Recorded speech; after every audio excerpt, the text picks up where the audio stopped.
Without the Indy 500, some IndyCar teams would have disappeared. I'm not sure we would have survived. To view the full article, click the first link in the description below. If Roger Penske hadn't relented on his June proclamation, when he said he'd host the 2020 Indy 500 only if fans were able to attend, IndyCar might have lost the presence of the most dominant driver and one of the most recognizable names in series history.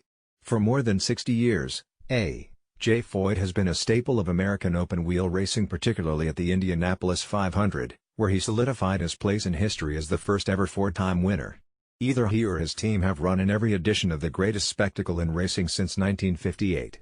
But had the unthinkable become reality had Penske stuck to his guns and shelved this year's 500 earlier this week once it became clear hosting fans even at just 25% capacity wasn't doable, the Foyt presence in IndyCar might have ceased to exist.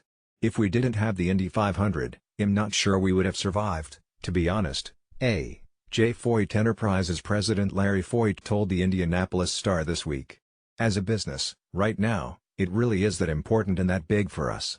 It's a widespread sentiment shared throughout the IndyCar paddock, a sense of relief just to have a race on the IMS oval to practice and qualify for ahead of the August 23 green flag.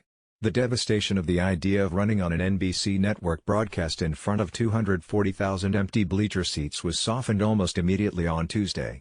I know it's hard for some people to contemplate, and some people think that no fans should mean no race, and that's just the way it should be, Graham Rahal said Tuesday in a Twitter video.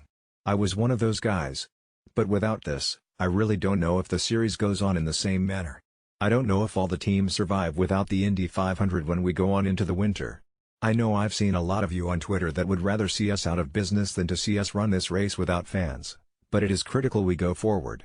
Rahal: if Roger Penske hadn't relented on his June proclamation, when he said he'd host the 2020 Indy 500 only if fans were able to attend, IndyCar might have lost the presence of the most dominant driver and one of the most recognizable names in series history for more than 60 years. To view the full article, click the first link in the description below.